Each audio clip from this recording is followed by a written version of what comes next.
Hello students. High school के वे students जो math subject के लिए NCERT की बुक का यूज़ करते हैं उन्हीं के लिए ये प्रश्न है। और ये जो प्रश्न है वो द्विघात समीकरण चैप्टर से संबंधित है। अब यह प्रश्न क्या है, इसमें क्या पूछा गया है, इसे एक बार मैं क्लियर कर दे रहा हूँ। प्रश्न में पूछा गया है कि गुणनखंड विधि के द्वारा मूल ज्ञात कीजिए। तो यहाँ पर एक द्विघात समीकरण दिया हुआ है जिसे गुणनखंड विधि के द्वारा हमें मूल को ज्ञात करना है। अब क्या है कि यह अंडर रूट का प्रश्न है। यह अंडर रूट का चिन्ह दिया हुआ है, सिंबल दिया हुआ है। अंडर रूट में 3 है, यहाँ पर 8 अंडर रूट में 3 है। तो जाहिर है इस प्रकार के प्रश्न को समय लगता है। इस प्रकार के प्रश्न को यदि सॉल्व किया जाए तो कुछ ज़्यादा समय ले सकता है, 2-4 मिनट। लेकिन यहाँ मैं इसको स्पीड के साथ कैसे सॉल्व करेंगे यह मैं क्लियर करूँगा। अब इस प्रश्न को सॉल्व करने से पहले कुछ मैं बेसिक बातें बता रहा हूँ जिस पर आप ध्यान दीजिएगा। कि मान लीजिए कोई संख्या है, ये इसको जानना बहुत आवश्यक है, खास तौर से इस अंडर रूट के प्रश्न को सॉल्व करने से पहले। इसमें मान लीजिए एक संख्या है 3। अब 3 को हम क्या कर सकते हैं कि 3 को हम √3 इंटू √3 के रूप में लिख सकते हैं। अब जैसे 5 कोई संख्या है, इसको हम √5 इंटू √5 के रूप में लिख सकते हैं। अब मान लीजिए कोई संख्या है 11, तो इसको हम √11 इंटू √11 के रूप में यहाँ पर इस तरह से लिख सकते हैं। अब कहेंगे आप कि सर लिख सकते हैं, तो इसका मतलब क्या है कि √3 इंटू √3 इसकल 2 है और इधर 3 है, तो क्या √3 इंटू √3 3 के बराबर होता है, या √5 इंटू √5 जो है वो 5 के इक्वल में होता है, या √11 और इंटू √11 यह भी क्या 11 के इक्वल होता है। तो हाँ, अब जैसे इसको यदि हम आगे सॉल्व करेंगे √3 इंटू √3 को, तो क्या हो जाएगा हमारा अंडर रूट में हो जाएगा 3 इंटू 3 हो जाएगा। अंडर रूट में क्या हो जाएगा 3 इंटू 3। और यह आप अच्छी तरह जानते हैं कि कोई भी संख्या जब अंडर रूट में 2 बार हो तो अंडर रूट हट जाता है और वह संख्या बचती है सिर्फ ओनली 1, वह संख्या बचती है। तो जाहिर है यह जो 3 है इसको √3 इंटू अंडर रूट में 3 के रूप में लिख सकते हैं, क्योंकि इसका 2 हो जाएगा हमारा अंडर रूट में 3 2 बार हो जाएगा। और जब इसको आगे सॉल्व करेंगे तो यह ओनली 1 3 बच जाएगा। इसका मतलब यहाँ क्या साबित हो गया कि 3 को 3 √3 इंटू √3 के रूप में हम लिख सकते हैं जरूर। अब यहाँ है √5 इंटू √5, तो यह भी हो जाएगा अंडर रूट में 5 क्या हो जाएगा 2 बार हो जाएगा। और जब कोई संख्या अंडर रूट में 2 बार होती है तो अंडर रूट हट जाता है और वह संख्या ओनली 1 बच जाएगी। इसी तरह 11 भी जस्ट हो जाएगा कि अंडर रूट में √11 इंटू √11 है, तो अंडर रूट 11 क्या हो जाएगा, अंडर रूट में 11 क्या हो जाएगा 2 बार हो जाएगा। अब इसके बाद अंडर रूट जाहिर है हट जाएगा और सिर्फ बचेगा 11। इसके मतलब कि किसी भी संख्या को हम अंडर रूट में 2 बार लिख सकते हैं। यह बेसिक ज्ञान होना चाहिए, खास तौर से इस प्रकार के प्रश्न को सॉल्व करने से पहले। और इसीलिए मैंने यहाँ पर डिटेल में आपके सामने क्लियर कर दिया है, क्योंकि यहाँ पर √3 और 8 √3 का प्रयोग इस प्रश्न में किया गया है। इस प्रकार का प्रश्न जो है वह परीक्षा में पूछे जाने की बहुत संभावना रहती है। तो मैंने बेसिक नॉलेज आपको दे दिया। अब इस प्रश्न को, इसको मैं हटा दे रहा हूँ, इसको मैं हटा दे रहा हूँ। अब इस प्रश्न को किस प्रकार से हम स्पीड के साथ सॉल्व कर सकते हैं, तो जाहिर है मान लीजिए कि ख़ास तौर से ये जो ट्रिक मैं बताने जा रहा हूँ आप उस समय इस्तेमाल कर सकते हैं, उस समय यूज़ कर सकते हैं इस ट्रिक का। जब मान लीजिए कि परीक्षा में बहुत कम समय बचा हो, बहुत कम समय बचा हो और इस प्रकार का प्रश्न आपको दिख ही जाए, तो जाहिर है कि सबसे पहले तो ये विचार आएगा कि इस प्रकार के प्रश्न को सॉल्व किया जाए कि नहीं, क्योंकि हो सकता है 2-4 मिनट ज़्यादा ले ले यह प्रश्न सॉल्व करने में, यह समय ज़्यादा ले ले। तो इसको मैं ऐसा विधि आपको बताने जा रहा हूँ, ईज़िली विधि, ऐसा ट्रिक बताने जा रहा हूँ कि इस प्रश्न को देखते ही सबसे पहले ही आपके मन में विचार आ जाएगा कि क्यों न इस प्रश्न को हम जल्दी से सॉल्व करें। और क्यों? क्योंकि यह प्रश्न सबसे कम समय लेगा, ऐसा मैं ट्रिक बताऊंगा। अब यहाँ मैं पहले ट्रिक बता दे रहा हूँ, बाद में मैं इसको डिटेल में और क्लियर भी कर दूंगा।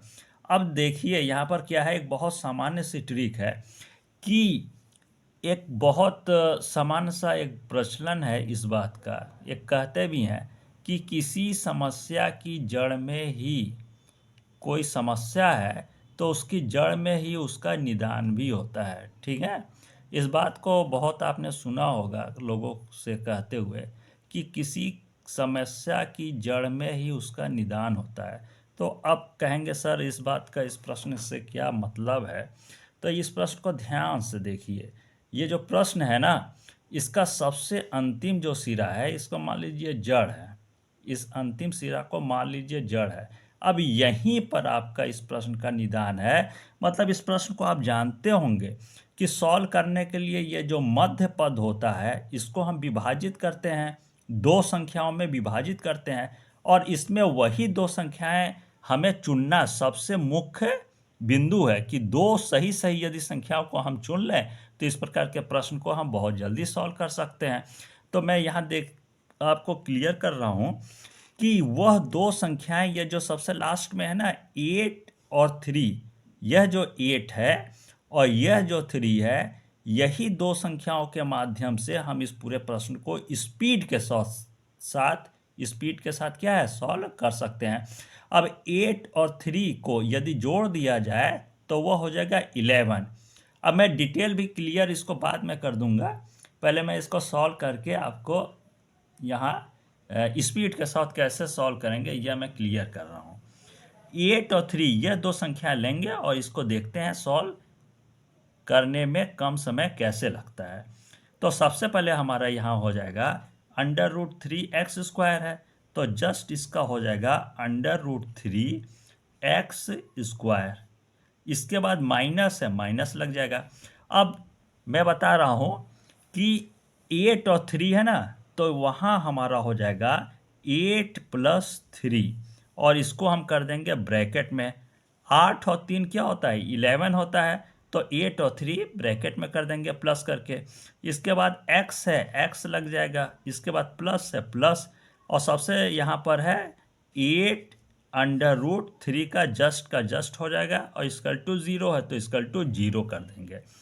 अब इसके बाद यहाँ पर √3x² का जस्ट रिपीट हो जाएगा, √3x²। इसके बाद माइनस है, माइनस लग जाएगा। इसके बाद 8 का मल्टीप्लाई x में होगा तो होगा यहाँ पर 8x। इसके बाद माइनस प्लस हो जाएगा हमारा, माइनस 3 का मल्टीप्लाई x में होगा तो होगा 3x। इसके बाद प्लस है, प्लस लगा देंगे।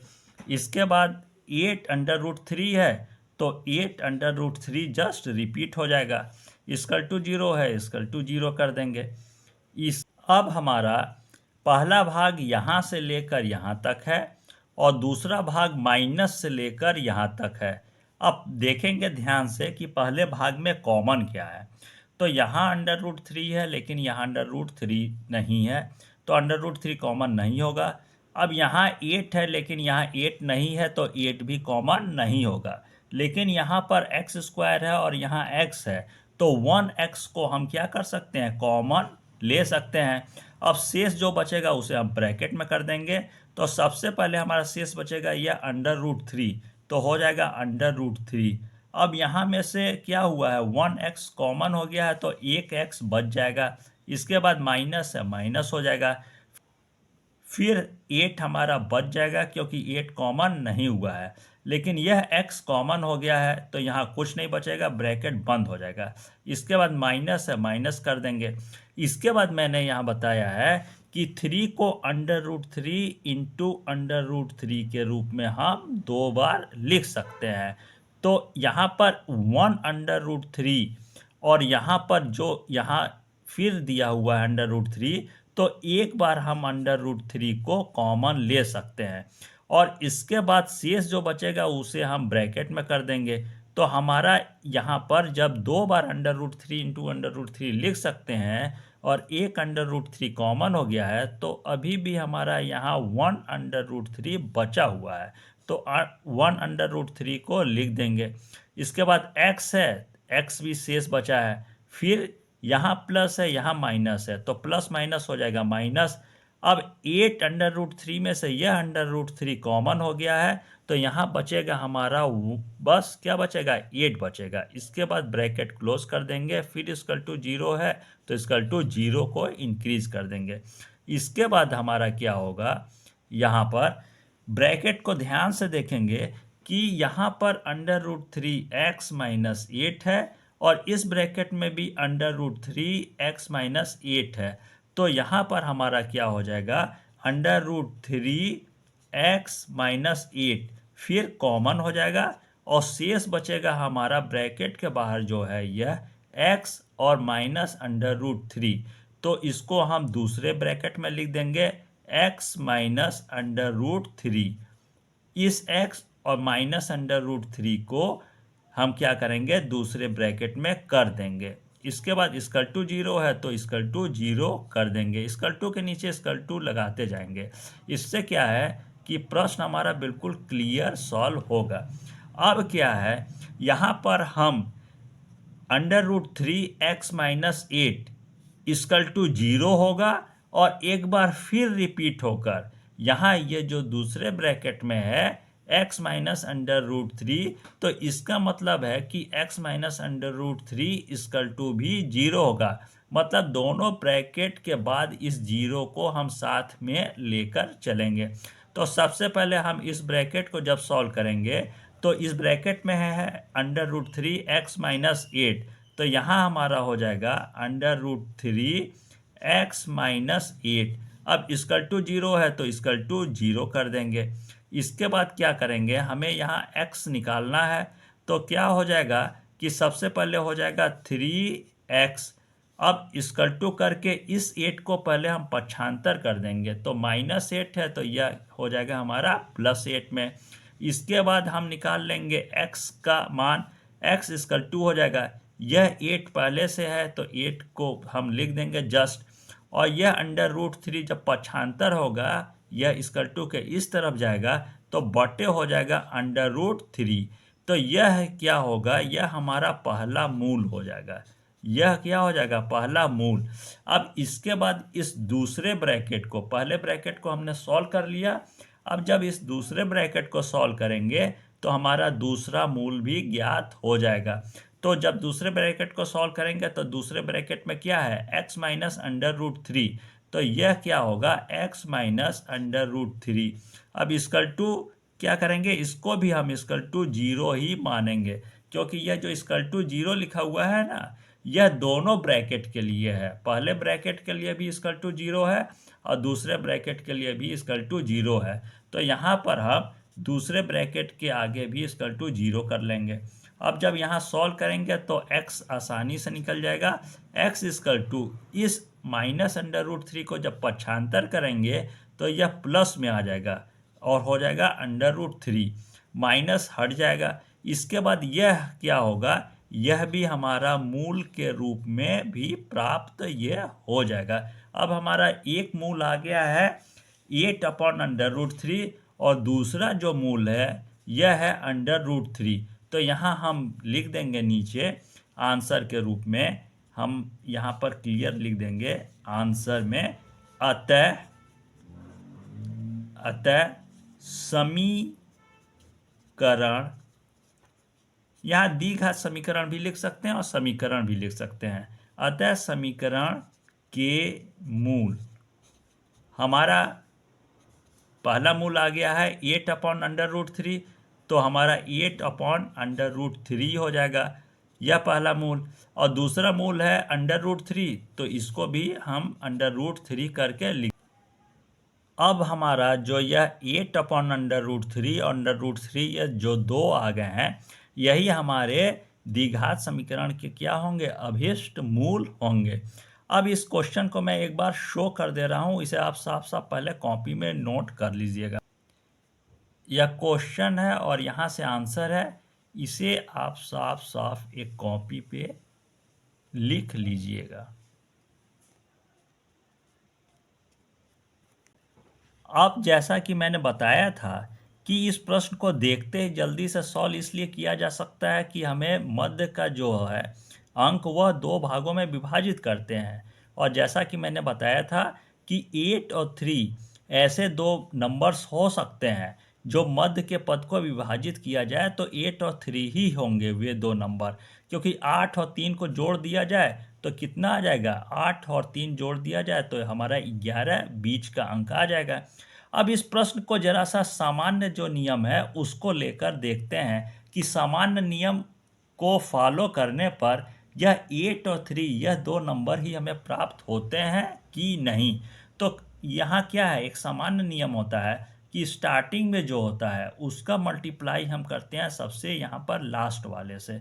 तो यहाँ जब सा हम मल्टीप्लाई करके यहाँ देखते हैं क्या आता है, तो अंडर रूट 3 है।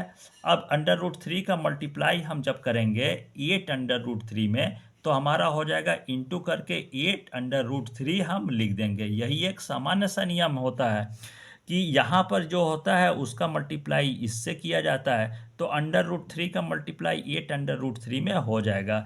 तो अंडर रूट 3 का मल्टीप्लाई हमने 8 अंडर रूट 3 में कर दिया। अब इसका 2 देखते हैं क्या आता है। तो यहाँ पर हम 1 मानते हैं, तो 1 का मल्टीप्लाई जब 8 से होगा तो 8 ही आएगा यहाँ पर। अब क्या है, अंडर रूट 3 और अंडर रूट 3 का मल्टीप्लाई कर देते हैं तो इंटू हो जाएगा under root 3 into under root 3, यह हम मल्टीप्लाई कर देंगे। इसके बाद इसका 2 हमारा हो जाएगा, 8 है ही तो 8 हो जाएगा। अब इंटू करके यहाँ पर हो जाएगा हमारा, यहाँ पर इस तरह से अंडर रूट में 3 को 2 बार कर सकते हैं क्योंकि यहाँ अंडर रूट 3 है। अब यहाँ इसका 2 हो जाएगा 8 इंटू, अब अंडर रूट में कोई संख्या 2 बार हो तो इसको हम एक बार लिख सकते हैं, यही एक सामान्य सा नियम है।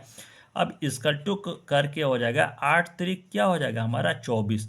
मतलब कि जब हमने यहाँ पर ये इससे हमने जब इसको मल्टीप्लाई किया तो हमारा कितना आया 24।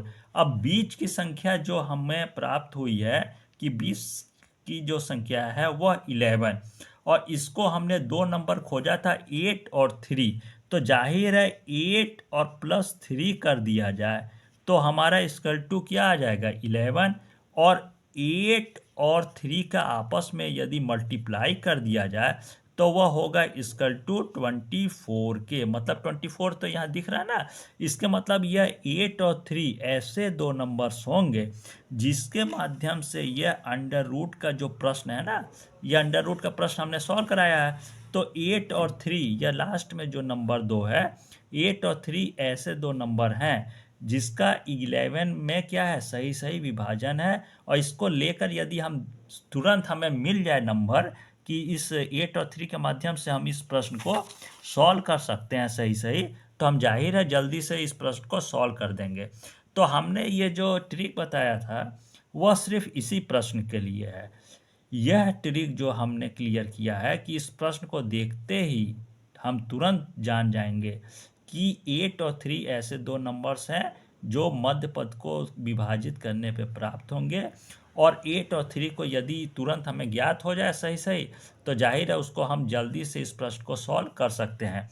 अन्य किसी अंडर रूट का कोई प्रश्न है तो उसमें दूसरा नियम हो सकता है, उसमें डिटेल जो नियम है ना कि पहले यहाँ जो भी दिया होता है उसको मल्टीप्लाई इससे कर देते हैं, तो उस नियम को लेकर हम सॉल्व करेंगे भले ही उसमें ज़्यादा समय लग जाए।